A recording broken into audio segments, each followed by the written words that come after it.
Tilda and Quatsch Monster is a story about a girl who's about 6 years old, and she's really creative. She's very strong-willed and articulate, and like a lot of kids, she also gets bored really quickly. So when her family moves to a new apartment, because they have a new baby, she's got a new baby brother, she finds herself getting bored a lot, even more than usual. And of course, her parents are no help at all. Psst. Mom, I'm hiding. Time to seek. Mom, Mom, Mom, look for me. A digital ringtone came from the laptop. Tilda's mother was suddenly impatient. Honey, that means I have to talk to someone from work. I'll meet you outside as soon as I'm done, but you're going to have to play hide and seek by yourself until then. How am I supposed to play hide and seek by myself? Fortunately for Tilda, she meets a fluffy, pink, shape-shifting, weird monster guy in her backyard one day when she goes out to play by herself. And his name is Quatsch, and he can do all kinds of magical stuff. For a moment, Quatsch Monster dangled from the swing set by the tongue, arms outstretched as if inviting a round of applause. Ta-da! See? I told you! Now you try! He tends to do stuff that she really wants to happen. So things out of her, her deep subconscious imagination. So think about how kids want to swing up to the sky on a swing. They want to go as high as the clouds. As they swung, the creature's arms seemed to stretch, so Tilda was flying higher and higher into the air with every swing. She laughed until she realized she was swinging so high she could look down at the tops of the trees. Or when playing hide and seek, kids often want to find a spot that's so good that their parents are never going to find them ever. Carefully, she peeled back a layer of bark, revealing a glittering silver zipper stretching along the trunk of the tree down to the ground. Tilda pulled the zipper down, opening up the tree, and climbed inside with Quatsch Monster following behind her. So these are the kinds of things that Quatsch can make happen. So there's this whole wish fulfillment element to the story, which I hope hooks kids early. But the thing I hope they stick around for are the friendships, which I've tried to make real, even though they are quite colorful and unusual characters. So we have not just Tilda and Quatsch, but we also have someone named Gab Monkey. Have you been eating oranges? It asked. Nina nodded. Then the monkey continued. I love oranges, but I hate peeling oranges. It makes your hands all sticky, and it's always way more complicated than I would like it to be.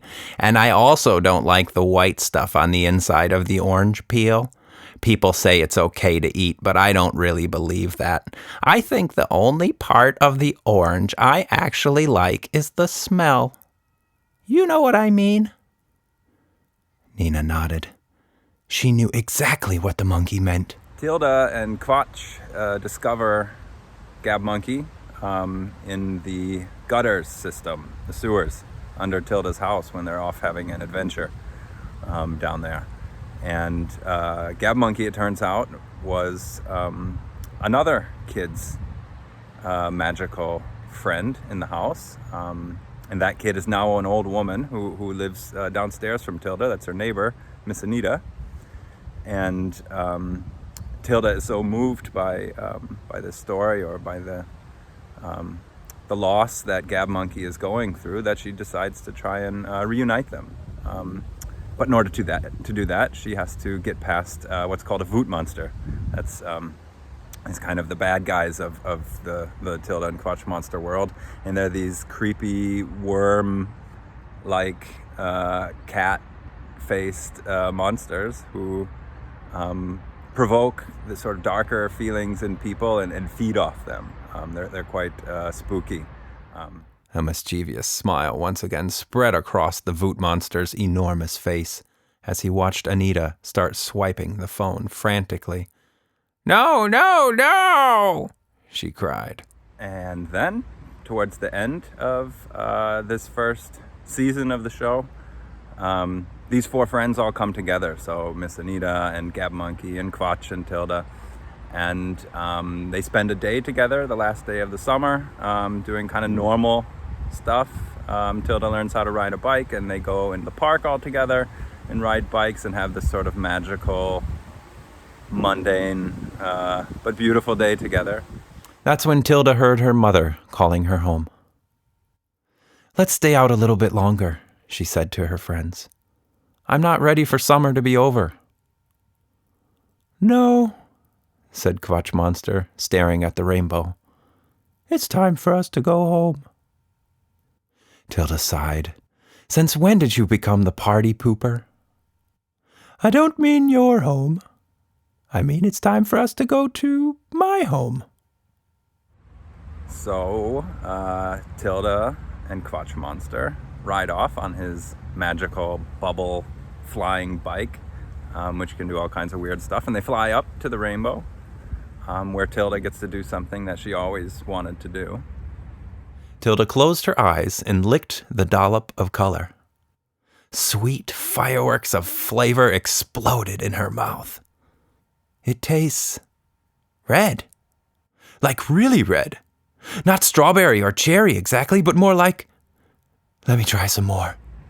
And from the top of the rainbow, they fly down, sort of like a rainbow road of sorts, and start plummeting down towards the ocean, which is the wormhole, which will take them to Quatsch Monster's home world. The problem is, at the last minute, Tilda gets stuck, and she gets separated from Quatsch, and that's kind of how the season ends. In these final moments before they reached the water, time seemed to stand still. Tilda thought back to when she met her strange new friend. How fun and simple those first days were. It seemed like a lifetime ago. So the second season of Tilda and Quatsch Monster is going to be quite different from the first.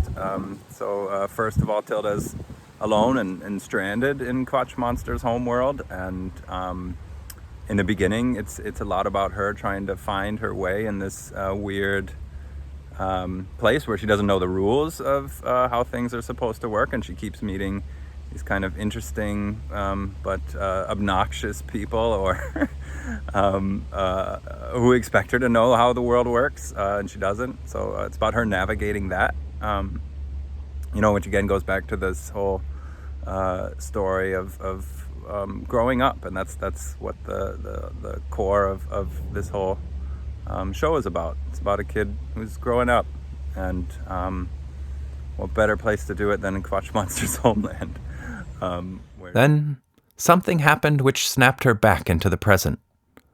A school of brightly colored dolphins came into view, swimming in circles just below the surface of the water. They appeared to be creating a whirlpool. At the center of the swirling water, a huge hole was opening up, and it was getting bigger every second. And just as Tilda and Quatsch Monster were about to plunge into that hole, one of the shimmering dolphins stopped swimming, lifted its head out of the water, and waved to her with a flipper, as if to let her know that everything was going to be okay. So I'm really excited to see where the story goes. I'm excited to finish writing it. I hope you're excited to follow along and take the ride with us. And I really hope that we can keep pushing on, because there's a third season, which is also going to be totally different from the first two. So just to tease that a little bit, if the first season takes place in Tilda's house, the second in Quatsch Monster's homeworld, the third season will have a lot to do with Tilda's school and other kids, and this game that Anita is playing, and the Voot monsters. So it should be cool if we can get there. I hope you come along for that.